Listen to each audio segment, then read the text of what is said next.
Yeah, Ryan, welcome to the podcast. We'll go ahead and get started with what we want to talk about. So I'll let you introduce yourself. My name is Ryan Beeson. By trade, I'm an educator. Do lots of things though. I run a summer camp for kids in the summer because I am an educator. It allows me to do that. My primary source of income and primary passion right now is health coaching, just helping people get healthy. I had my own journey, and it started 4 years ago this month, actually in December. Most people don't start their health journeys in December because it's right during the holidays. Most people gain 7 to 10 pounds during the holidays, and I chose to start my health journey during that. I was just going to say that's a bold choice to Yeah, choose yeah, yeah. December. Yeah, well, Really, I, it is but good. we'll get into that a little bit more. But I've got 5 kids, ranging from the ages of 5 to 25. I've got a granddaughter who's 18 months old, and a grandson who will be born in February. So super excited about that. Like I said, I'm pretty busy with stuff. I work a couple of jobs. And have a little guy in kindergarten, like I said. But I love it. I love being active, which obviously, losing the kind of weight that I lost really affected that as well. So, excited that I was able to get my life back. I was always an athlete in high school and stuff. Before I knew it, I was 100 pounds heavier than I was in high school. And that obviously, for those of you who have gone through that kind of thing, I also basically blew out both my ACLs in my 20s. And so every time I did that, I gained 20 pounds and then became diabetic when I was 30. And because of the insulin, and anybody knows this, I gained 50 pounds in 3 months. And so there's basically the 100 pounds. Finally finding something that worked, because I had tried everything, and finally finding something that worked. I wanted to share it with the world. So that's where I'm at now. Helped several hundred people. I was just saying that because I said yes to my journey. Over 700 people have chosen to pursue health as well. So it's been super rewarding. And that's why I decided to join you today, just to get the word out even more. So Yeah, we're so excited to get you on and share your story because it is, so many people struggle with this, and then like seeing a story like yours and taking action to help others, Mhm. achieve the same thing. It's such a inspiration, honestly, because so many people need that help, and you need Yeah. some kind of support system. And we'll talk about how you kind of went through that and how all your struggles and everything. But I mean, of course, everyone who's already been listening to this podcast, knows that Chad and I are healthcare providers. I'm a registered nurse, and Chad's a physical therapist. So we see this on kind of the most severe ends of how obesity impacts your health. And we'll talk about kind of your personal health impacts it made for you. But, what I see a lot of the times, I work in the ICU, and that's, the sickest of the sickest you can get. Mhm. And, obesity complicates literally everything when it becomes a critically ill state. And, a lot of the Yeah. times I would say, in my personal experience, this is an actual statistic, but I would say over 8 out of 10 people I take care of in the ICU are obese. Mhm. And it gets complicated with diabetes, and there's just so many other things you have to look out for. Cardiac health is so impacted, and you know Well, two and it's things I've just seen. Two things I've seen. One, obesity is the number one indicator of success or not success with COVID. I mean, just to be yeah. frank, Oh I yeah. mean, obesity is the number one thing that if Which you've does got not seem to get talked about as much as it should be, and right, it yeah, really absolutely. bothers me. Yeah, yeah. Like if we focus as much on obesity as we have, whether it would be stuff that may or may not work to help cure it, or vaccines, or if we focus on the health end of it, I I've been exposed multiple times, and because I'm a lot healthier now, I'm not obese. I've not had an issue. But another thing is. Something I've learned, and by the way, I'm certified through Villanova University School of Nursing to be a health coach. But 70% of premature death is preventable. Yeah. 70% of premature death is preventable. And it's because of the choices we make to put in our mouth. Yeah. And that is staggering to me. Yeah. Obviously, and Will, I know your family is dealing with something right now with somebody who's super healthy, but Yeah. you know, some you're gonna pass away at some point. you know, you could extend that. And some people are like, well, if I have to eat broccoli and extend my life 2 years, I'm not sure I want to eat broccoli. It's like, okay, man. but you know, it just, you know, 70% of premature death is preventable. So that's something that you know, that's one of the reasons why I chose to get healthy, was because we had our last child when we were 40. And my wife actually lost a stepdad, and he was only 64. And she's like, Ryan, when we're 64, our youngest is basically going to be in college. We can't do that to him. We have to get healthy. And so that's kind of what prodded this journey to start. So yeah. Yeah, I'm glad you mentioned the COVID. You know, that obesity is such a high risk factor, and again, in my setting, like any, you know, a lot of young people will have, you know, get severely ill from COVID, of course, but you know, I would say more than 90% of them are obese, and you know, they had modifiable risk factors they could have controlled before that. And you know, I'm glad that, you know, health is becoming more of a talked about topic. It's becoming more of a practice thing, preventable things. So you are definitely a very good inspiration for many people. So I'm very glad that you're on this podcast. Yeah. Chad, what do you say, like, as in like the physical therapy world, like what's your experience with how obesity impacts like mobility and like everything that you've seen in your experience? Yeah, I think I mean two things, and one that just to kind of go along with Ryan, what you were saying, I see a lot as a physical therapist because I worked primarily in sports med and orthopedics when I was in clinical practice full time, and there's that mindset that you have as an athlete, and that mindset doesn't just automatically shut off once you graduate high school. So, you know, I run into a lot of times guys and girls that, you know, are now, you know, I don't want to say past their prime, but they're no longer competing, but they still have that competition mindset, and they may or may not realize their bodies are not quite the same level of conditioning as they used to be. So, you know, we see a lot of those types of injuries that are very preventable, but you know, like kind of like you said, Ryan, usually that's the moment, I think, is when they get something major like that, whether it be an ACL reconstruction or a joint replacement even.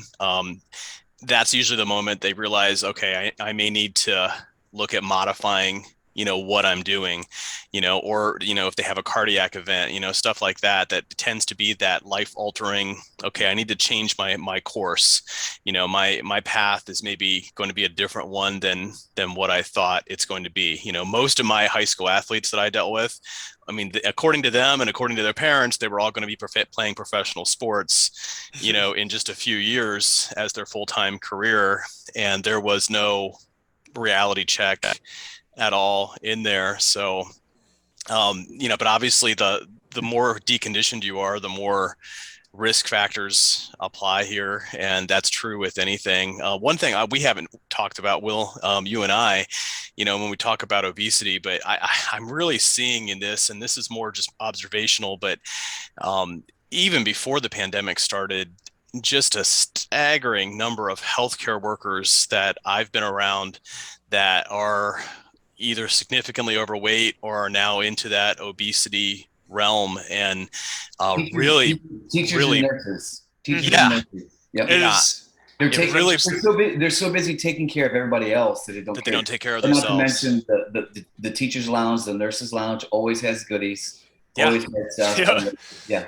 And they don't take time to focus on their health. I actually just saw a post from a friend of mine who is a nurse in Central Ohio, and she was talking about, like, you know, let's normalize taking care of yourself, right? Because nurses grab food when they can, or teachers are on their break and they don't really get a lunch because they're grading papers and making copies, and they grab something quick, and it's not always healthy, Right. And Chad is talking about, you know, knee stuff. You know, because I had both my ACLs. My orthopedic guys, like, because I was 100 pounds heavier, right, than I was in high school, and still thinking I could do the same things. Sure.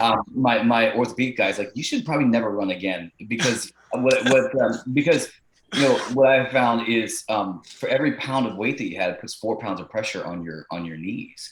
And, you know, being 100 pounds overweight, not just what I was normally carrying, but I had 1,000 pounds of pressure on my knees. And, you know, I was talking about, you know, I've got a 5-year-old, and the catalyst was when he was born. Well, we were actually looking for a single story house because I couldn't even make it up the steps carrying my baby because my knees hurt so bad. And that was at age what? That 41. 41. Yeah. 40, Which is 40 crazy or to think 41. about. Yeah. And so I was on my way for knee replacement surgery, a double knee replacement surgery. And now I run up and down the soccer fields and chase after my little guy, go fishing, go camping, all that kind of stuff. So yeah. So it's amazing what getting healthy and dropping some pounds will do for your joints. So I'm sure. Oh, for sure. Did you have both of your ACLs at the same time, or were those No, different injuries? One I was 19 and one I was 24, 25. Okay. So But yeah. opposite knees? Yep. Okay. And I was just curious. it was interesting. One was a patellar tendon, and the other was a hamstring. So it's been interesting to kind of be a test dummy to see like which one cost and benefits. The patellar is a little more strong and sturdy, and the other one's a little more natural. And I'm like, well, my natural one didn't do so well. So that's a whole nother rabbit hole I'd like to go down, but I probably won't do it because this is right. But that's interesting to me.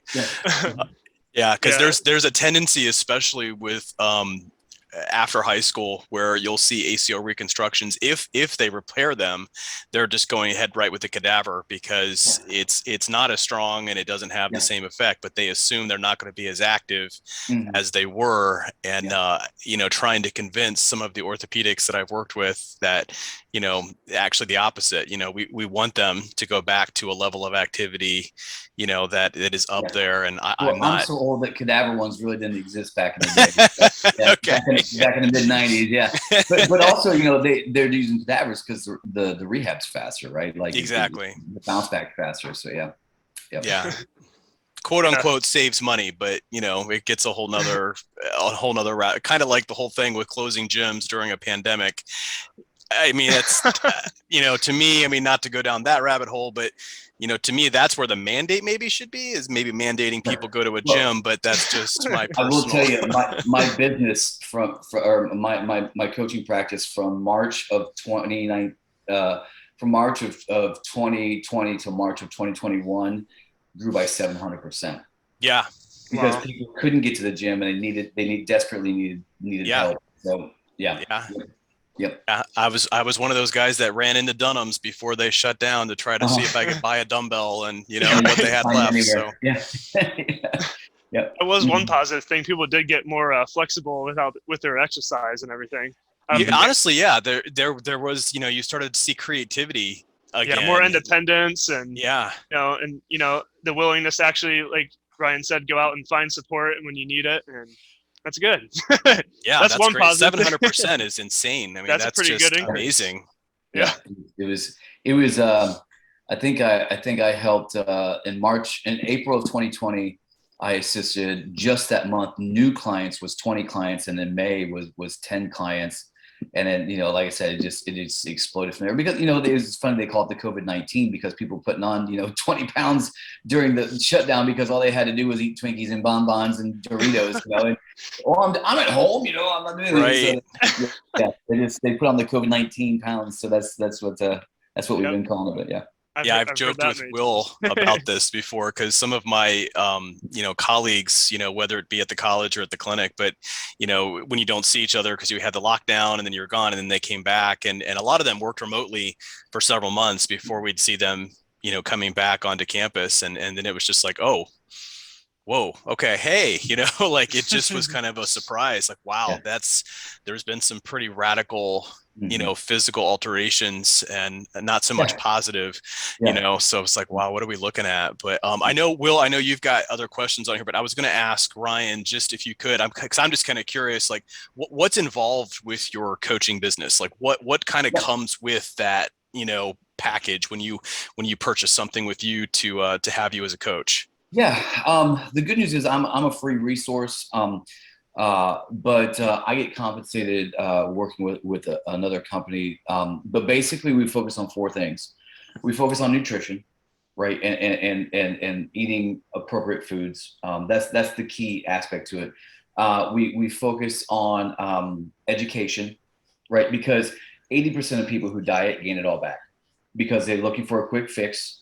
And they view it as just something quick. And so they lose 40, 50 pounds within 6 months they have it back on. So we really focus big time on the education. So nutrition, education, me as a coach, because a lot of people try to do it on their own. And I can't tell you how many people said, well, I'm going to try it on my own. And then 3 months later, they come back and say, oh, please help me. I can't do it on my own. And listen, most of us know, eat better.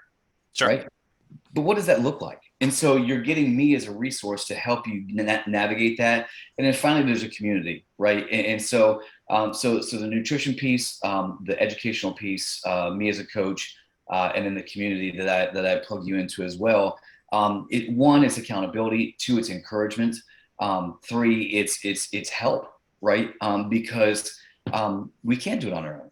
You know, I was going actually into physical therapy school in college, and was going to a university that will remain nameless that told me that this was back in the 90s when physical therapy was the next big career because of all the boomers, you know, getting older and needing physical therapy with knee and hip replacements and things. And I actually wanted to focus on sports injuries like you were doing because I was the athlete and stuff. But so I took all the classes to do that. So I had a lot of knowledge about how the human body worked and stuff. And I still got over 100 pounds, right? Some of it because of injury, like I said, blowing out both my ACLs. And then obviously, you know, my story with the diabetes and the insulin help putting on weight. I just couldn't get it off. So I utilized this system, lost 65 pounds in 5 months. And we can get into that a little bit. But basically with me, you get supports, you get good nutrition, and you get a community. And like I said, the education piece is absolutely huge for a lifelong transformation, right? Because we don't, you know, my cousin actually is my biggest success story. She just hit the 150-pound loss mark. After 17 months, she was 5'2", 277. And she got down to 126 in 18 months. And but like I said, the key to that was getting her mind right and the educational piece, because the last thing she wanted to do was to lose 50% of her body weight and then 6 or 8 months later have it all back on. And she's, you know, and she's setting the world on fire, and I love it. And, you know, but she's not the only one. I've had probably, in the hundreds of people I've probably helped 20 different people lose over 100 pounds. Because they get there, right? We get there without knowing, but you know, it's the support piece, it's the educational piece that you get with it, about getting your mind right. Because so many times we focus, or we don't focus on the main root of why we overeat, or the main root of why we view food the way we do. Mm-hmm. And so we really help people discover, wow, when I've had a bad day, I go to donuts. Or when I've had a bad day, I eat a whole pizza. Or when I've had a bad day, or when I'm celebrating, or when we eat for so many reasons in the Western world. We instead of just, you know, food is fuel, right? Now, it doesn't mean you can't enjoy the fuel, right? You can eat well and eat good things. But really, when we view food as other things other than to fuel our body, that's really where the impact comes in. So we focus, a big part of our thing is getting our minds right, because what we've discovered is our bodies follow our minds, right? Sure. If we're not in the good, which is why during COVID, people put on so much weight, because their minds, they were struggling with mental health. And when you're struggling with mental health, your physical health really suffers as well. And so, you know, we're not licensed psychotherapists or anything. We just have an educational system that helps you discover yourself and discover where your mind is, so that your body can follow. So that's the 4 key components of what we really focus on.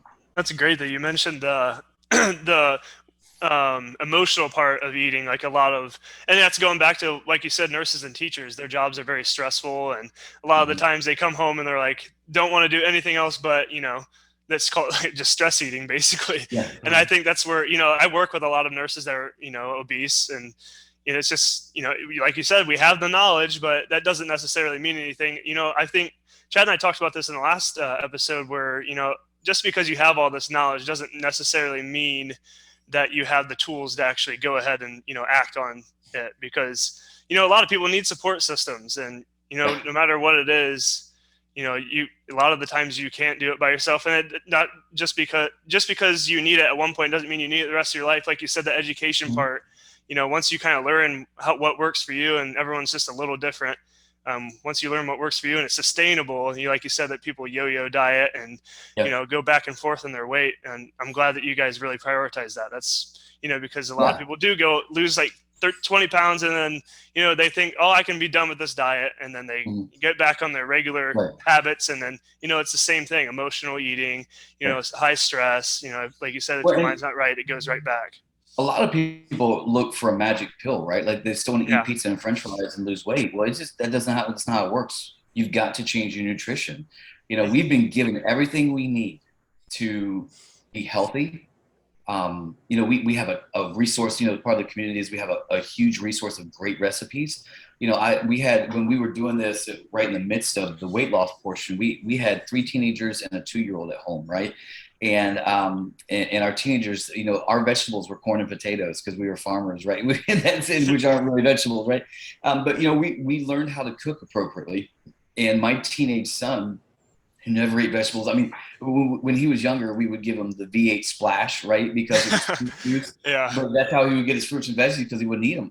But we found great recipes where the kids were eating seconds and stuff of veggies, and that's something I'm passionate about too. You know, I've helped teenagers, you know, young men and young women get their health back because you know what better time to learn healthy habits than you know, because you know in America 50% of kids right now are obese. Mm-hmm. 50%.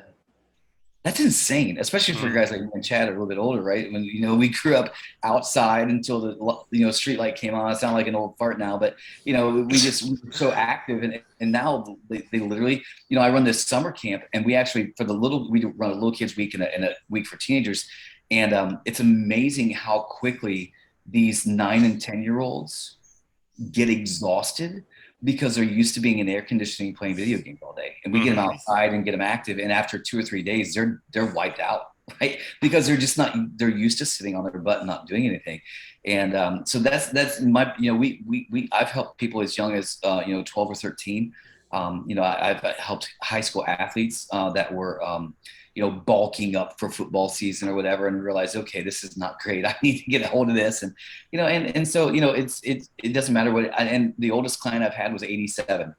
She says, Ryan, I'm not dead yet.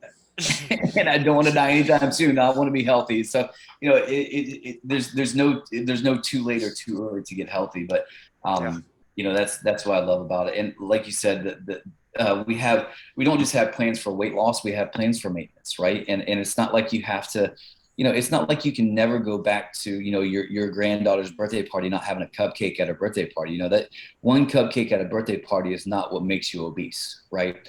It's the eating the entire large pizza twice a week. It's the eating the double baconators and you Yeah. know stuff like that, and the Mm-hmm. French fries and the Diet Coke, of course. Yeah, but you know, it's those things that it's the daily habits that you really have to work on, and that's what we really focus on is changing. You know, just creating habits of health, right, instead of habits of obesity. So yeah, Exactly.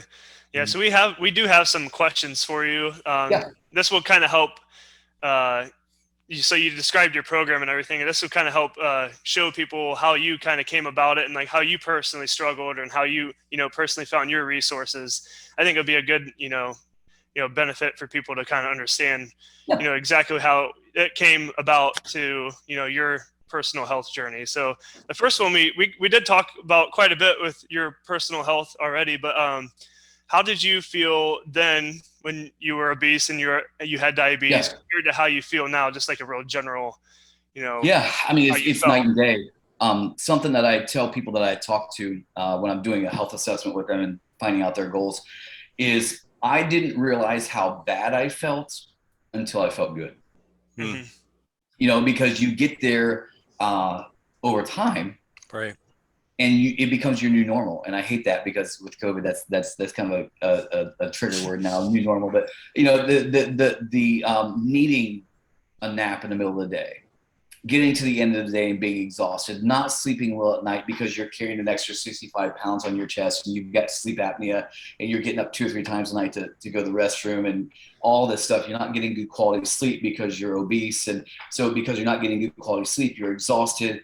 Like I said, I was on my way for a double knee replacement because I was carrying an extra 100 pounds on my body.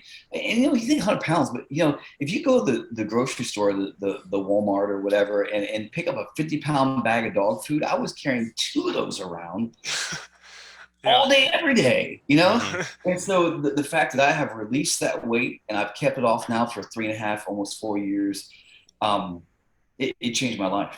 Changed my life. You know, I don't. I wake up. You know, I wake up feeling refreshed. As long as I don't go to bed at 2 or 3 in the morning, right? But I wake up feeling refreshed. I've got clients that say I can wake up without my alarm now. I wake up ready for the day. And so the energy piece is just the huge key to it. And like I said, if you don't think losing weight's not going to give you more energy, try carrying around that 50-pound bag of dog food for an hour. Yeah. And people are doing that every day, all day. And then try sleeping with it on your chest, right? Like, Sure. no wonder people get sleep apnea. It's because I lost 3 inches around my neck, right? Like, tell me that's not going to help me breathe better while I'm sleeping. But anyways, so yeah, just feeling amazing, sleeping better, more energy. The best part is being able to tie my shoe without feeling like my head's going to pop off and having to take a breath in between each shoe, that sort of thing. So it really just changed every aspect of my life between, one, just, and another thing it does is, I think we just talked about the mental aspect.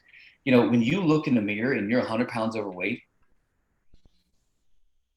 and I know there's a whole lot of things going around about fat shaming and body image stuff, but come on, you don't feel good about yourself. You just don't. And when you watch that scale number keep going down and you tighten up your belt, you have to buy a new belt. You have to buy a whole new. My wife and I got rid of 25 trash bags of clothes because we had to change our entire wardrobe. My waist went from a 40 to a 32, right? And so talk about that and how that makes you feel mentally. So it's not just a physical impact, it's the mental impact. And I have more confidence now. And I've always been a pretty confident person. I joke with some of my coaches I work with, like, you can borrow some of my confidence until you get your own, right? But just the amount of self-confidence heading into whether it's heading into a social situation or a meeting, heading into a social situation, you go to a wedding and your button-up shirt is looking like this, because you can't, you're struggling to, it looks good when you're standing up and you sit down and you pop buttons and and then people want to dance and stuff. It's like you don't feel comfortable doing that. So losing weight, it doesn't just help with the physical stuff like the sleep and the energy, but like I said, the mental aspect is huge as well. Just gaining that confidence back and feeling good about yourself. Yeah. Ryan, can you talk a little bit about your diabetes? I'm assuming, are you type 2 diabetic? Type 2, Or yeah. So okay. so basically when I was 30 years old, which was unusual. Usually type 2 comes on later on in life. When I was type 2, I wasn't feeling good. I was coaching some sports and my head was turning purple because my blood pressure was so high. Mm. I was getting headaches, obviously the thirst and all that comes with it. And so begrudgingly, my mother I wasn't married at the time, so my mother took that role, but got me to the doctor. And then the next day they called me and said, you have to go to the pharmacy right now. They didn't talk about nutrition, right? They said, go to the pharmacy right now. And because my blood sugar was close to 500, my A1C was 13. For those of you who don't know, blood sugar should be between 80 and 110, 120, and your A1C should be below 5.5. So that's kind of where I was. And for the next, I was 30. So, for the next 10 years, I struggled with that.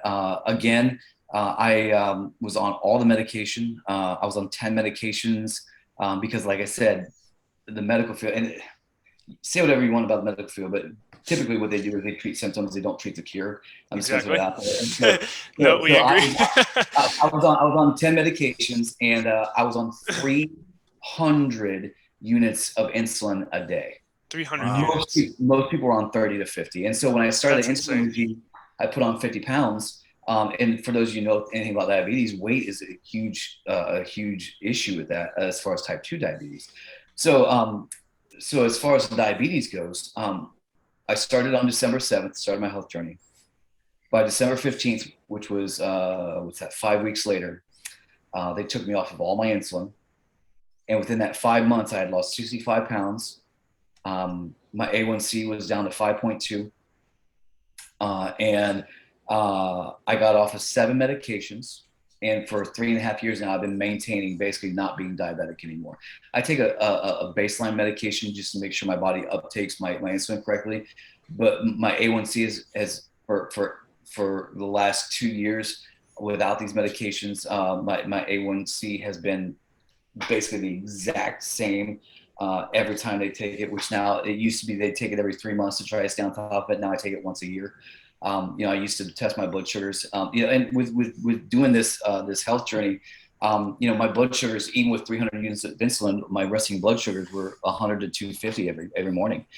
And that was with 300 units of insulin. And within, like I said, within a couple of weeks, it normalized to between 90 and 110 at any given time during the day. It didn't matter because I changed what I was putting in my mouth. See that right there, like that's the key. I was gonna ask how complicated your diabetes actually was, and like you said, a lot of people will take about like maybe 50 to 100 units a day. That's the kind of the typical. You were taking 300 units a day, Yeah, and your blood sugar was not actually well controlled still, yeah, and yeah, you were probably taking yeah. a long lasting I had short lots of, I acting. had lots of, yep, Yeah, yep, and 4 shots a day. Mm-hmm. the fact that exercise and watching nutrition actually Yeah, when fixed you're it. 100 pounds over, when you're 100 pounds overweight, exercise really isn't. Exercise really isn't a huge thing. And for me, for my health journey, because 80% of weight loss is what you eat, and, Yeah, and exercise is great for physical fitness, great for cardiovascular health. It's not a great way to lose weight. And that's something that we've got backwards in the United States. We think we can out exercise a bad diet, and that's just not yeah, good. And so basically, what I did is I lost about 50 to 55 pounds before I integrated a good workout. I was walking and doing things like that because again, when you're super heavy, it's hard to work out, and it's also not super safe. So you have to watch what you're doing as far as getting your blood, your heart rate up. But so I lost 50, like I said, 50, 55 pounds. I started light, because at my age, I was in my mid 40s. I didn't need to bulk, right? So I was doing, light weights, heavy reps and things like that. And so really just focuses on being fit, right? Once I lost that weight, but when you lose the weight, it's easier to do that, right? And so we focus on, obviously the physical part as far as the nutrition, and then once you get to a healthy place with your weight, we introduce that physical fitness into that as well. So, and that's something we're not certified exercise physiologists or anything, but we have basically we have some ideas and things. You can hire a personal trainer if you want. We really focus on that mental and physical health. So yeah, but yeah, it changed my life. And the thing is, like, I had tried. My mom, God bless her heart, like I said, this before I was married, but she bought me a book about how to lose weight, and I read it, and I lost 9 pounds. I was ecstatic because I'd lost 9 pounds. Right, I never lost 9 pounds in my life, and then I stopped because it just plateaued, and I got depressed and just went back to doing stuff. Right, but I had tried. If there's a program out there, I had tried it. Right, I even got weight loss. I even got appetite suppressants from my doctor that were super duper expensive and didn't work. Right. yeah. And so when I found this style of plan, my wife did it first, right? Like I said, she had lost a stepdad, and she needed to get that baby weight off. She lost 30 pounds in 10 weeks, and I said, my gosh, I've never seen anything like this. So I went, without telling her, I went to her coach and said, I need to do this, and signed up right after Thanksgiving. So I like I said, I said I need to do this, and started focusing on my nutrition. Like I said, I started December 7th. I navigated 5 Christmas dinners. Like I said, my anniversary is actually today. And so I navigated an anniversary trip. And so by the end of December, started December 7th, by the end of December, I was down 21 pounds.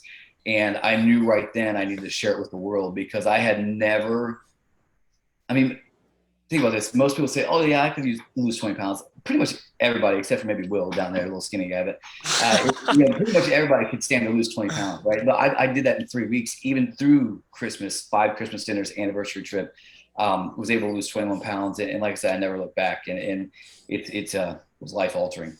Clearly, That's, I mean, my doctor, I walked in my doctor in May 15th, and she walked in, walked out, and then walked back in. She says, I thought I had the wrong chart because I had dropped 65 pounds. My A1C dropped to 5.2. My triglycerides were in, all my cholesterols were where they needed to be. The good ones were good and the bad ones, all that stuff. And she's like, she said, Ryan, you have added years, if not decades, to your life. The average lifespan for a diabetic is about 60 years old instead of 75. So, she said, you've added years to your life, and which is one of the reasons why I'm not going to go back. Right. yeah. Because I do have kids that are 5 and 25 and grandkids and kids in between. So I want to be around for them. So that's how it changed my diabetes story. So yeah. It's like, just, as a nurse, and I'm sure Chad obviously knows this too, like you said, like a lot of the times, we've talked about this before, where a lot of prescriptions are really just to treat your symptoms and not really actually to, reverse. A lot of people think that type 2 diabetes, like a lot of healthcare providers, like my fellow nurses, don't actually think that diabetes is reversible, type 2, obviously.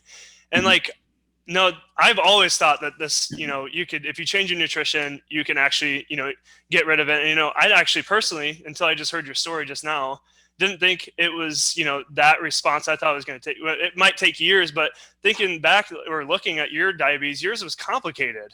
It wasn't just a little bit of diabetes. Like, you had a It was a little bit of sugar, right? Yeah. As Grandma says, like right? the fact that you turned around that fast. I mean, obviously insulin's there to treat your problem, but it's not there to, it's there to treat the blood sugar problem, but it's not there to actually cure your problem. Well, I actually A lot of saw a TED medicines Talk. like that. So I actually saw a TED Talk. I don't know if I'm allowed to say that on here, but I saw a TED Talk about the insulin cycle, right? Like, you take insulin to drop your blood sugar, but then your blood sugar drops, so then you got to eat yeah, to get your blood sugar back up. it's a cycle. But then you've got to take more insulin because your blood sugar is up. And so if you just eat low glycemic index, which is what I really focus on, is a low glycemic index. And for those of you who don't know, basically when you eat food, your body releases insulin to digest the food. And if you're eating high index foods like the Twinkies and the pizzas and the French fries, your body releases too much insulin. And then your insulin goes down, and then you create a need to eat, because for those of you who haven't dealt with diabetes, basically it gets that low and you get shaky and you get ravenous, and it just starts to cycle all over again. So if you eat a low glycemic index, basically the right amount of carbs, the right amount of proteins, the right amount of sugars, because your body needs all of those things, by the way. Your brain functions on carbs. So, cutting out carbs is a great way to drop weight, but it's not healthy. And it's eat the healthy stuff, right? Eat the healthy carbs. But that's the stuff that we'll help you with, right? Because navigating that, I will tell you, French fries and pizza are not the healthy carbs, and so that's the insulin cycle. And so, not one time in 10 years of being diabetic did any of my doctors say, hey, let's focus on your nutrition. Here's a good resource. No, it's insulin. It's not working. Here's more pills. Here's more medication. Here's more quick fixes. It's what medicine is nowadays. It didn't fix it. Yeah. It masked it, and it didn't mask it well. Yep. And then this is exactly what cardiac meds are too. The cardiac meds, half the time, you have a high blood pressure. Oh, here's a medication that'll fix it for 12 hours. Then you have to take it again after 12 hours. Yep. And then, what does that actually help you? No, it doesn't help you. It's just, and that's, I also got off of blood pressure and cholesterol meds too. So, those things typically go with the diabetes, the blood pressure, and bad cholesterol. So I got off of, that's part of the meds I got off as well. Was blood pressure and cholesterol. So, yep. That's crazy. Mm-hmm. And obviously, Chad, I'm just reading off the questions we had for him, but if you have any additional questions, just butt in. And what do you think your biggest struggle was personally?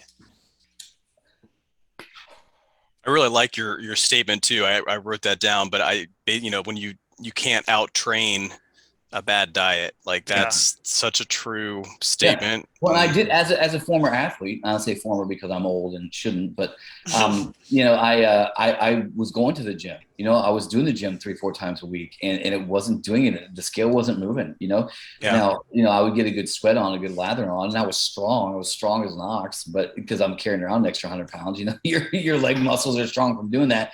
But yeah, I would say my biggest struggle was really just the vicious cycle of, like you said, I am a teacher, and I was, because teachers don't make enough money, I was always doing a second job, and so I'd get home at 8-9 o'clock at night, and what do? You microwave something, you order something, and then you eat the whole thing.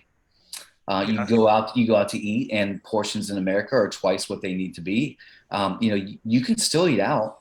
Just get a to-go box at the beginning of it, put half of it in there for later, and only eat half of it so you don't overeat. There's ways to do this. You can get a good piece of lean meat and some good veggies at pretty much any restaurant. But it's the fact that they give you a 14-inch plate instead of a 9-inch plate, right? And they fill it. And you eat the whole thing, right? And so, it was the not having time. I was single. It was the comfort foods. I love carbs, the bad carbs, the donuts and the pizzas. And it was just so time. And then at that point, when you're 100 pounds overweight or 100 pounds, I won't say 100 pounds overweight. I was 50, 60 pounds overweight, but I was 100 pounds heavier than I was in high school. I was a beanpole in high school. I was 5'8", 135. So I needed to put on a little bit of weight, but not 100 pounds. But when you get to that point and you are obese, it's a vicious cycle because nothing has worked. So why try anything? My cousin I told you about this lost 150 pounds and has reduced her body weight by more than 50%. She waited for 2.5 years after my journey because she was convinced. She says, I saw that it worked for you and Emmy, but I knew because I had tried everything, if it didn't work for me, nothing would. Mm-hmm. Right? Because you get to that point where nothing has worked and you just lose all hope. And the only reason why I did this was because I saw it work for my wife. I saw her lose 30 pounds in 10 weeks. And I thought, I have never seen anything work like this. I've got to try it. And then, of course, like I said, the rest is history. I lost that 21 pounds in 3 weeks or 4 weeks and just never looked back. Now, obviously, the first weight loss, they talk about water weight. And there's a lot of science behind that. Carbs basically is what your body burns through first before it gets into a fat burn. And carbs hold on to a ton of water. It's like a 3-to-1 ratio. Like for every, we'll just say pound, for every pound of carbs that you have, your body holds on to 3 pounds of water. So when people say you're losing water weight, you really are. So the first week is pretty dramatic. And after that, it slows down to a healthy 2 to 4 pounds per week for the rest of the journey that you're on. So about 10 pounds a month. But so like I said, the first month is dramatic because of that carb and water loss. But it just, that's what I would say the biggest thing is just the mental aspect of nothing's worked.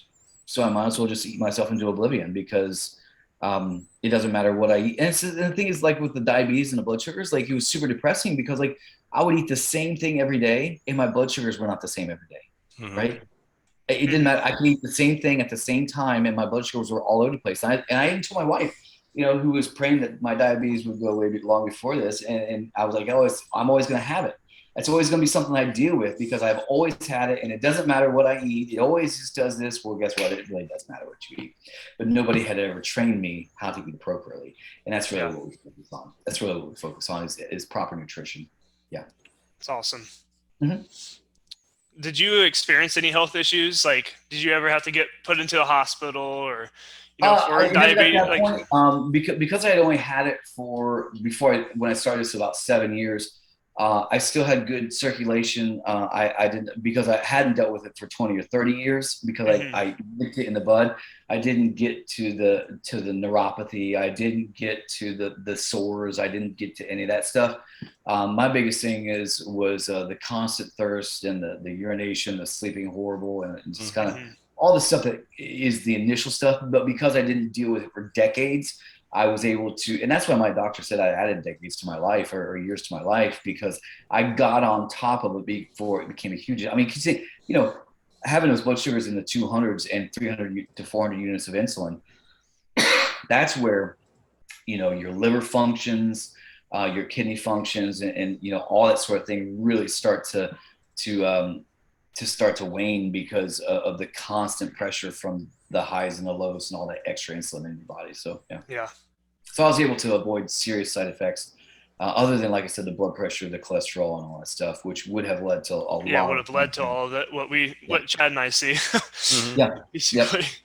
Yep. So luckily I was young enough and dealt with it quickly enough that relatively, right? 7 years as opposed to 30. So, But listen, my story is not unique. My cousin's husband was diabetic. He lost 104 pounds, got off of all of his meds, metformins, all that stuff. It's not unique to just me. And there's a lot of other health benefits that we're not really allowed to promote because we call them non-scale victories, right? Because there's a lot of stuff that happens off the scale. Just whether it's hematomas. I get a little bit frustrated with the medical industry at times. One of my clients had broke her leg, like 12 years ago, and she had a hematoma on her leg, and the doctor's like, "We're just always going to have it." She had it for 12 years. Within 3 days of starting my plan, it went away.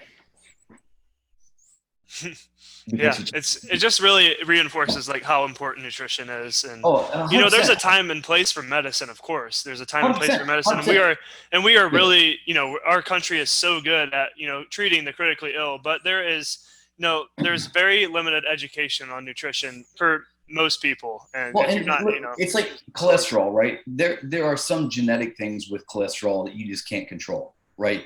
But Yeah, most of it is it's the pizza and the French fries, right? Like knock it off, and you're not going to have clogged arteries. But there are some genetic factors that go into yeah, that as well, and some people just have to be on a low dose of stuff because of the genetic factors or the family history of heart disease, whatever.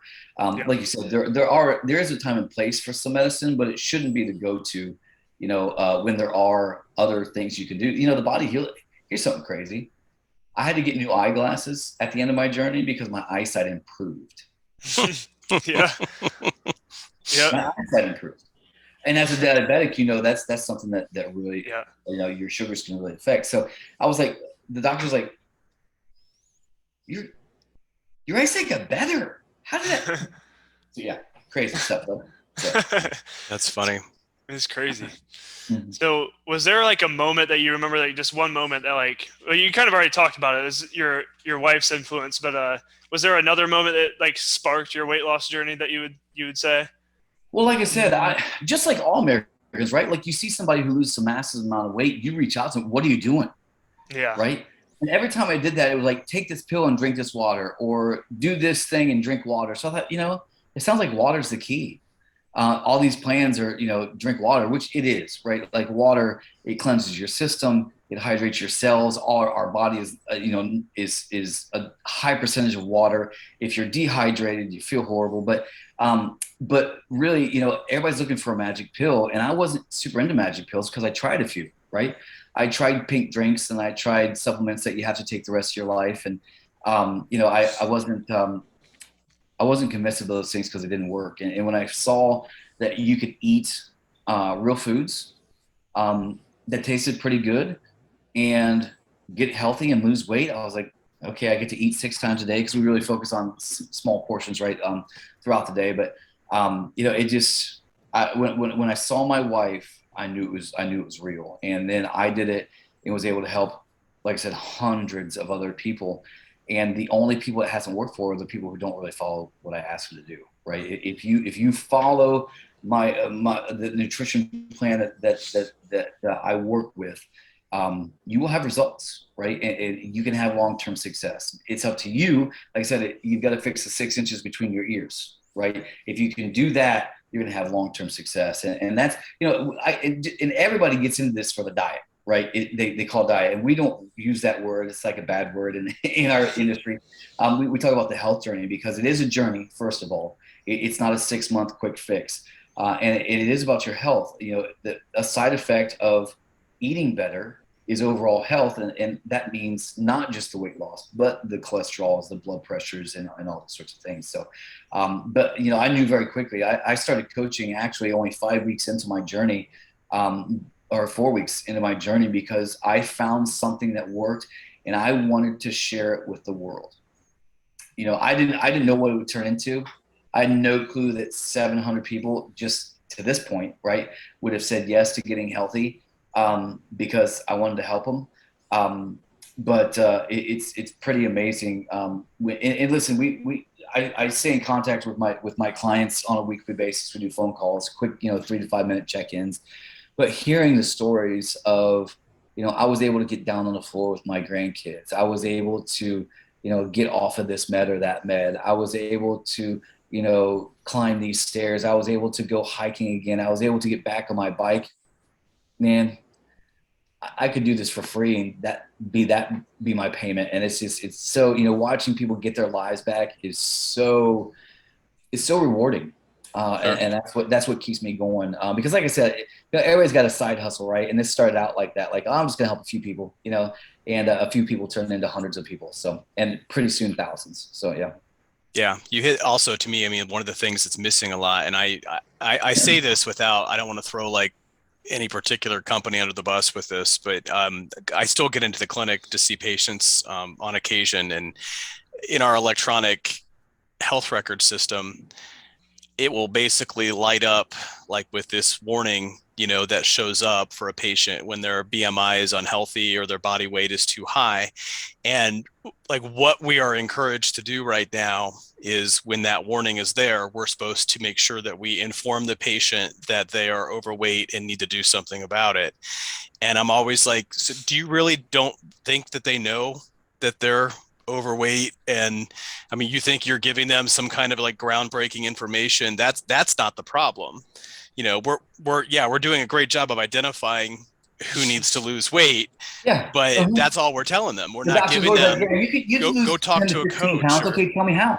right, exactly. They never give you solutions. We'll eat They better. never What does give you that mean? solutions, What does that and look that's where like? you see Better. like all of these like, fad products that get advertised and people will go out and buy. And you mentioned Hundreds of Walmart, dollars. you go look Yeah. at Walmart, there's a whole aisle on things you can take to lose weight that I have, pictures of before and after, and they're willing to pay money, for that quick fix because they don't know what to do. Yeah. And that's the missing piece. That's what I really like about, this type of a business that you have, because it's that missing component. And it used to drive me absolutely crazy because I would get told, well, I don't think you've been identifying some of your patients that are overweight to let them know. And I'm like, well, I mean, they're kind of, I think they're aware, well, just make sure you tell them so you can check off your box that you've informed them. Right. And I'm like, okay, that's helpful. Check off your box. Yeah. Mm-hmm. Mm-hmm.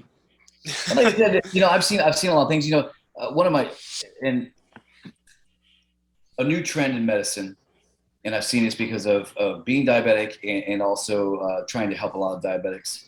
That the medical field is really pushing right now is intermittent fasting for diabetics. Worst possible thing a diabetic can do. Eat Really? for 2 hours a day or 3 hours a day and not eat the rest of the day. How in the world is that going to normalize? Talk about unstable blood sugars. And this is the number one thing right now that the medical profession is pushing on diabetics. And I'm thinking, I don't have a medical degree, but guess what? Most doctors take about 8 hours of nutrition. Nope. Right. I talked about that last time. Nursing education too. You get one module of nutrition education. That's it. Yeah. There's actually no application to it either. Yeah. I actually just spent beginning of December, Dr. Anderson, who is the guy who developed the program that I work with, invited a few of us down to Orlando for a conference, and he launched. He was one of the top 3 critical care doctors in the country, and just like you guys, he was tired of treating illness and wanted to treat wellness, right? And so that's why he started this. But basically, he just like, are you kidding me? Intermittent fasting for diabetics? Like, that's the worst possible thing you can tell people. But that's the number one thing they're telling people right now. Every time I hear that, and like, well, my doctor doesn't want me to do that. He wants me to eat 3 hours a day and not eat the rest of the day. I'm thinking, good Lord. Like, and I don't want to throw their doctor on the bus because I don't know their relationship and things like that.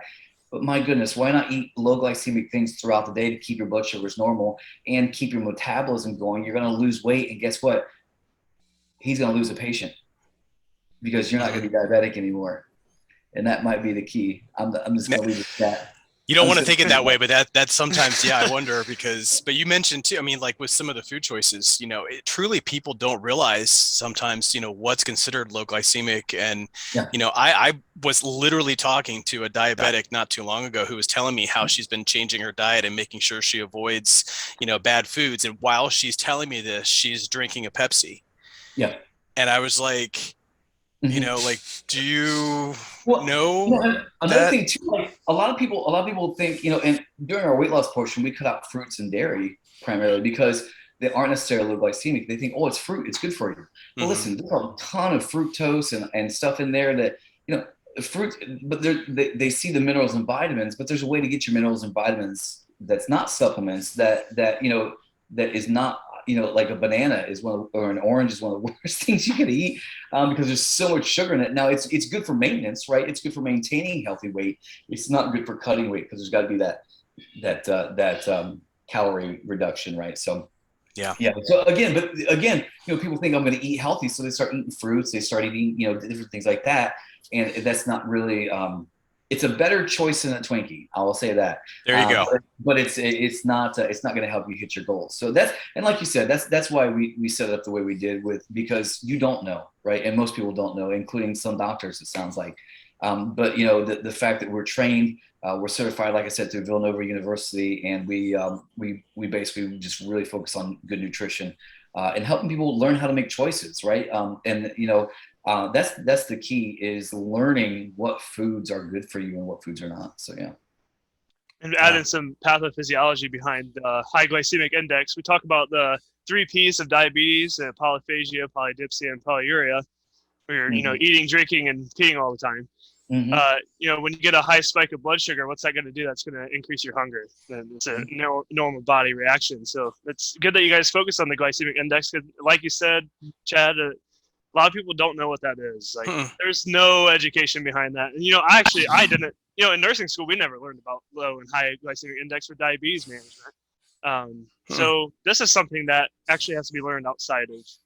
No, I mean, actually, when I pointed out to her the Pepsi, and she, like, while she was talking to me, she like turns the label and she's like, well, it's only got 30 some grams, and I'm like, yeah, but that's per serving. I go, how many servings are in that bottle? Yeah, and she's people don't know how to read she's labels. like, 2.5, and then there's that realization as she's doing the math in her head, and she's finishing the bottle she just consumed almost 100 grams of sugar, and it was like, oh, I'm like, Well, that's another thing that people don't realize: Gatorade, right? Oh yeah. Gatorade has more sugar than soda. Yeah. And now if you get this Gatorade Zero to Powerade Zero, that's nothing, because you get some good electrolytes and things. But you've really got to watch the sports drinks too, because they're not necessarily better for you either. So, advertising is very powerful. Yeah. And labels are very misleading too. And I always told people that, like, anytime someone's looking to do something like weight loss and stuff, like, you need to learn how to read labels. That is a very important tool. And actually, going into that, we actually had that question about what tools, or just tool, I guess, what was the number one tool you used? As in, obviously you talk about your program and everything, but there actual like tools, such as maybe using an app on your phone that helped you start out or something like that? So I talked about the educational material. With this comes just like a quick reference guide, as far as like, if you eat this lean meat, here's how much you can eat. If you eat this type of veggie, here's how to measure it out. And so just learning that initially, because guess what? There are levels of vegetables too, right? Like, there are really good vegetables, there's okay vegetables, and there's some like carrots and corn you should just stay away from, right? Carrots and ranch sounds like a great snack, but it doesn't burn, right? Just the educational material really that comes with this, as well as my coach, right? Leaning on my coach and learning from my coach, who had been through it before, and who knew more than I did. And that's why we set up with a coach system, because we don't know. And it's a learning process, right? And learning good nutrition, learning portion sizes, and all that thing is part of the educational materials that comes with this. So when you agree to work with me, you get one-on-one coaching, you get a community, you get the good nutrition piece, you get the educational piece, and really the only thing you're paying for is food, which you're already buying probably inappropriately. So. Yeah, save you some money. Yeah. Well, and that's just, so people look at, because we actually so the way we do it is we've got a system where you eat a small, like 100 to 120 calorie system, 5 times a day. So about every 2 or 3 hours, you're fueling your body with something else. It's got 20 minerals and vitamins. It's all natural stuff. And then your meal is what we call lean and green, right? And so it's lean meat, it's something green. Now, it doesn't have to be grilled chicken salad. That's the worst diet ever, like eating grilled chicken salad for the rest of your life. Like, it's so boring. But we really focus on that. And so people look at, well, eating healthy is expensive. Well, what's more expensive, being on 10 medications, or spending an extra $50 more than what you would naturally? And another thing is, most people spend between $15 and $25 a day on food. And they say, bull crap, I only spend $100 a week at the grocery store. Okay, but you're going through Starbucks, you're going through Wendy's, you're going through Subway, you're going through Taco Bell. A young lady I helped one time, she's a young lady, she was like 24 years old, 25 years old. She was an hourly worker, right? Making just more than minimum wage. She's like, there's no way I can afford to get healthy. I said, I challenged her. I said, look at this, sit down, look at your bank statement for the last 30 days. Anytime you bought something that went in your mouth, write it down. The next day she came back and she says, oh my gosh, this is going to save me money because they were eating out every night. Her and her husband were eating out every night and spending $20 to $25 on the meal every night. They were getting coffee for $5 in the morning. And not that you can't have coffee, right? But, obviously the frou-frou drinks and stuff. But, so really eating healthy, for us, it was a wash.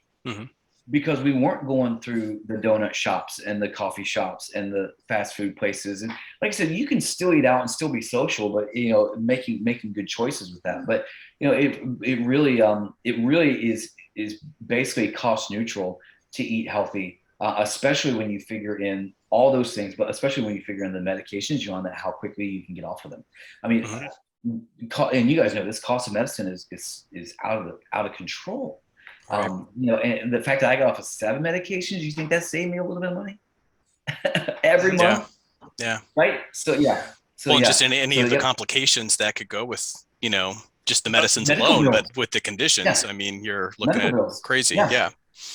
Talk about prioritizing. Our society is taught to prioritize financial, monitoring over our own health, and that's sad because.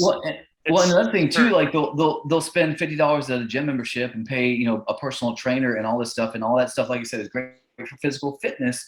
But as far as weight loss, it's not a great choice. So they'll spend $150, $200 a month on trying to get physically fit, but not really focusing on if they would spend their regular grocery bill and an extra $50 to $100 a month, they realistically could get super healthy, then maintain with the healthy weight and get back into the gym and not have to bust their chops so much. So yeah. It's like I said, we've got a mentality in this country of I'll get a gym. This, right? Next week, gym memberships are going to skyrocket for about 3 or 4 weeks, and then people, people who normally work out hate January and the early February because of it. But we've got this mentality is 70% of New Year's resolutions are health related. 70%. Most of them are misguided. Most of them are misguided because we don't know. Like you talked about, Chad, we just don't know. We don't know where to look. Weight Watchers gets a ton of people, and the Atkins and the ketos and all this stuff. And like I said, there's lots of ways to lose weight. Not all of them are healthy. So if you're going to choose, in the next few days, if you're going to choose, a health journey, just make sure do a lot of research. Make sure what you're doing is healthy. Because like I said, there's a lot of ways to lose weight and lose weight rapidly, but are just not super healthy. So be careful when choosing a plan. So talking about support systems, obviously you didn't have the program when you started. What was your personal support system So I had a coach. I use the system that I coach to now. I had a coach. I had the community. I had the 4 pillars, right? The community, the coach, the nutrition piece, and then the education materials as well. So that's really what I had. But really, it's just making a decision. But your why has to be big enough, right? Your why has to be big enough to say no to the donuts at the gas station. Your why has to be big enough that when you get home from a long day of work, you don't just order a pizza and eat the whole thing. If your why is not big enough, it doesn't matter what program you do, you're going to fail. You have to and that's something we do. That's one of the first questions I ask. Why'd you reach out? What's your goal? What do you want to accomplish? And then I remind them that every week when I call them. If they had a bad day or a bad couple of days, hey, remember when you said you want to get down on your floor and play with your grandkids? You still want to do that? And just remind them of their why. And so that's what my coach did for me. And like I said, when she said, man, you should really think about sharing this with others. She actually talked to my wife first. My wife's like, hey, how about my husband? He can do it. She threw me under the bus, but I had more time, and because like I said, she had a high profile job, and I do have a heart to help people and serve people. And that's why I initially did this, because I knew it worked for me and I wanted to support people and do that. And I love the system that I love the system of support and knowledge and things like that it gave me, because it was scientifically proven, which I'm a science teacher, so I love that. There was science behind it, there was data behind it, and results behind it. So yeah. Mm-hmm. I would just like to say, if anyone who is watching or listening to this podcast, like if you, I mean, a lot of people have at least one family member who is diabetic, or no matter how severe or, mild it is, or, a lot of people, you can now monitor for pre-diabetes, a lot of confirmed pre-diabetes cases that will end up turning into diabetes if it's not controlled. I would say, like, please encourage someone to watch this. Like, I think this right here is a huge support system, like a start of a support system. Something that something like what Ryan is doing is so important. It could make a huge impact. And, and like my personal experience, and I'm sure Chad can also agree to this, like we see the worst of the worst of diabetes. We see the worst of other health complications from diabetes. A lot of the times cardiac is impacted. It'll lead to strokes, heart attacks and everything else. Just, I'm not going to bash on the medical system, but I will say this out loud, but we aren't, our systems do not support the actual reversal. They don't support, they're supporting your symptoms, make you comfortable. It's like it's almost trying to make you comfortable and accept the diagnosis more than anything. And, there's diagnoses out there. Huh? Yeah, that's where I was. That's why I told my wife, I'm always going to be diabetic. I just have to accept it. It doesn't matter a lot what of them. I do. And she's like, I don't think that's true. And so my wife first is the one that first planted that in me. And I didn't necessarily think that was going to be a side effect of getting healthy. I was just trying to lose some weight because I felt horrible. Yeah. Right. And well, within a week, my blood sugars were normalizing and all that stuff. And I was like, wow, this is amazing. And like I said, within 5 months, my A1C was to a point where my doctor said, you're not diabetic anymore. Congrats. Added perk to something you weren't necessarily thinking. So exactly. Like we call those non-scale victories, right? Right. Things can't be measured by a scale. Yep. And if anything, that is the biggest victory, is you're added on years. Just because you lost weight doesn't mean anything. The fact that you got that with it, you have something to show people, like, hey, I literally have, I got off 7 medications, like you said, like the fact that, that was the biggest impact over everything. And a lot of people think that, once you're diagnosed with diabetes, it's over. Like, a lot of my patients, I get patients who've been, diagnosed for a couple of years, or, or for first time even. Sometimes I get patients who didn't even know they had diabetes and end up in the ICU because they had a complication. I'm sure you're aware of some of them, but HHS is a huge one, where your blood sugar goes above 600 and, it got a lot of electrolyte issues, your cardiac system, you probably passed out from it. You're in our ICU now and you have to be on an insulin drip. That's basically what I see a lot of the times. And then I'll get patients who have had diabetes for 30 to 40 years, have multiple wounds all over them, get amputations. This is a common thing that I see. And, how many different, people, if they had some kind of support system like you're offering to people, it can make the biggest impact on not just their personal lives, but also on the healthcare systems. You know how big of a stress diabetes care is on every single healthcare system out there. And, it complicates everything. And, a lot of the health complications we see are related. There's an underlying diabetes diagnosis. It's not, this is the cause. This is the actual cause of your complication. But people look at the actual complication in the hospital, or, you had a heart attack, let's treat it, and then they go home. Right. Okay, what caused it? Was it, and that's just it. Like we said, 70 to 80% of Americans are overweight or obese right now. And even if it's not diabetes, just the obesity. I mean, the impact it has on your heart, your lungs, your cardiovascular system, just your knees, all those sorts of things. And so, just getting on and so, let's lose some weight and get healthy before you get the diabetes, before you get the heart disease and do all that stuff, right? Like there is a way, and this is something that most Americans don't know. There is a way to be proactive in your health to prevent those complications. Well, diabetes and heart disease run in my family. Great. How about you running in your family, right? Like let's get you running, let's get you healthy, and then you don't have to pass that. You don't have to pass the family history of obesity down to your kids.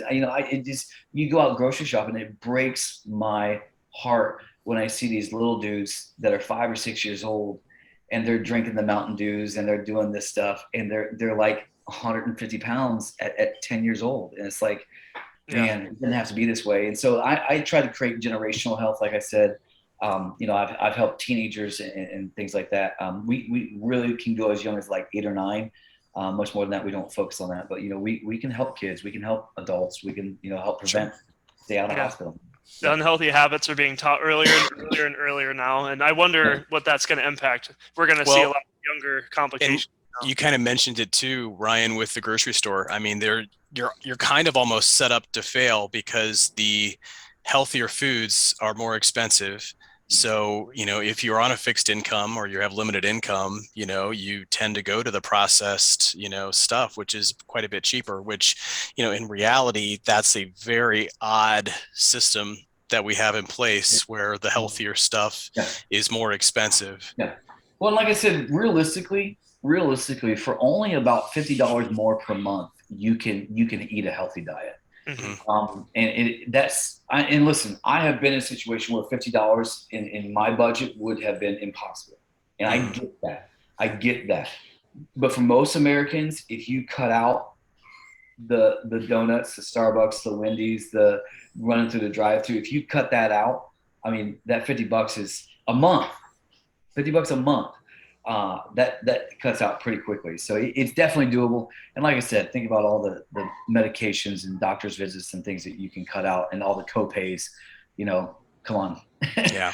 Talking about actual behavior, humans are headline readers. So they look at face value of everything. You look at, hey, this is, like Chad said, everything's right in your face, where the unhealthy food's in your face. This is only $4, but the healthy version of this is over here is at $12. So I'm not going to spend that extra amount of money because it has, way better health benefits or, better macronutrients.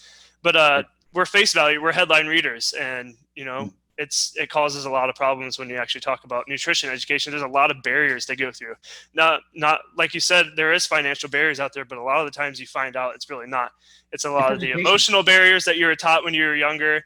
It's, generational unhealthy behaviors. When you talk about family history, how much of that is actually genetic or is it actually behavior? There's a lot of things you can look at, I love this conversation. I just wish this was a more talked about thing. You don't see too many conversations about this in general, actual prevention. A lot of people, when I kept telling people that diabetes can be reversed if you actually, have the right tools and the right support systems and you catch it at the right time, you're not waiting another 30 years and, you're already, it's gone at that point. Yep. You can reverse it. And I love your story because it shows it, you didn't just have mild diabetes. Mm-hmm. Yeah. This is something that's a really huge thing. I really encourage anybody who is watching this, anybody who, knows someone, please shine this their way. And, it gives them encouragement. I really hope that this is a start to someone's, I hope this helps everybody who is struggling with this. Our motto is we want to get the world healthy, one healthy habit at a time. Yeah. Right. We develop new healthy habits. And we just we focus on the daily habits, and that takes a while, right? And so, most New Year's resolutions are done in 17 to 19 days. Instant gratification.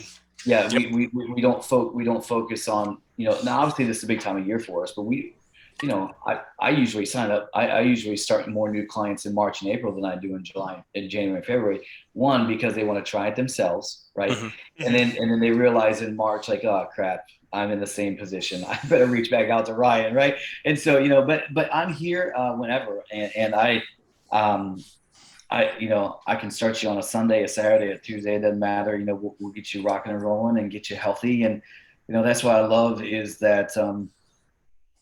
It's one decision and then a bunch of small decisions after that, right? You get your why. Why do I want to do this? Why, I want to be around for my grandkids. I want to be able to carry my son to his bedroom, right? I want to do these things. And when you remember the whys, when I want to feel good, I want to look good, I want to get in that, I had my cousin also coaches because when you lose 150 pounds, people notice, right? So and one of her old high school classmates, her daughter got married, and she says, Anita, for the first time in my life, I felt pretty. You think that goes a long way towards the mental health aspect of it? You know, first time, she's 52 years old. First time in my life I felt pretty. Wow. Because she had, my cousin is smaller now at 52 than she was when she was 8 years old. It's crazy. Yeah. And that's why Yeah. I do this. It's for the one, right? The one who's laying in bed, praying at night, God, I need answers. I need solutions. Yeah. Because I was there, right? And that's why I decided to help people do this, because um, I was there. I was at my end, and I didn't have any answers. I didn't have any solutions. And when I found this system, I was like, I have to share this with the world, because I know there are people laying in bed at the end of their rope, no hope whatsoever, no belief. And like I said, when I talk to most of these people and I ask them their height and their weight and what their goals are and stuff, most of them are drastically less than what they really need to be, because they don't think it's possible, because they've worked out, 5 days a week and they lost 7 pounds in 6 months. Most people are like, oh, I lost 20 pounds last year. I'm like, great, I lost 20 pounds my first month.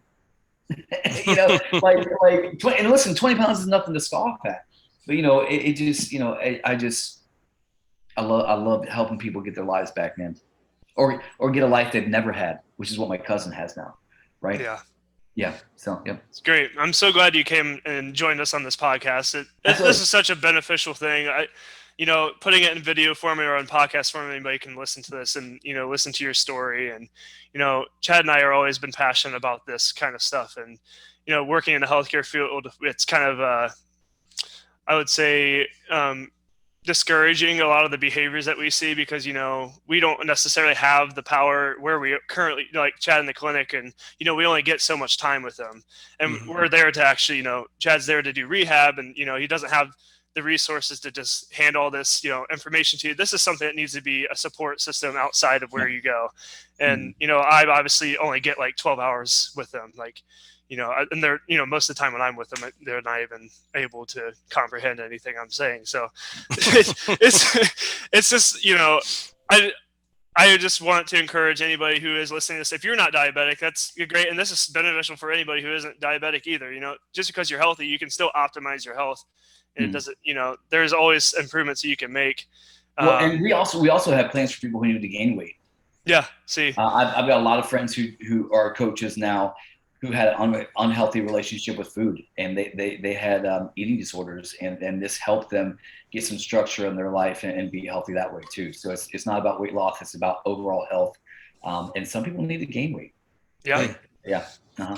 And nutrition education is something I hope increases over the years, and I think it's beginning to become a more common thing from what I'm seeing. So, all right, well, thank you so much. You guys have any closing conversations you want to have? We'll Ryan, put a link. Oh, sorry. Yeah, I was going to say, go ahead and make sure we link to his information. But Ryan, thanks so much for being with us. Yeah. Absolutely. And listen, if you're interested in getting healthy, like I said, there's a link in the bio or a link in the description. You can click on that. It's just a quick Google form to fill out. Let me know what your goals and expectations are, and I'll reach out to you within 24 hours or so, whether through email or phone or whatever you want me to do. But also, if you are, because I know a lot of healthcare providers listen to this as well, if you are interested in the coaching aspect, we can talk about that as well. If you're interested in how to help your clients, and you want to do that, and you want to help your patients, we can talk about that too, because you don't have to have a massive weight loss story to be able to help people get healthy, right? You just have a passion to help people. So if that's something you're interested in too, in having, and you want to have the resources I have to get the education to them, to get the nutrition to them, we can talk about that too. A way to really just maximize your impact as well. So I will help you do either or. And like I said, I'm here. I'm not going anywhere. This, like I said, I started out as just to help a few people, and this turned into something I never would have thought, helping hundreds and hundreds and hundreds of people. And it's now my passion. So thanks for having me on, guys.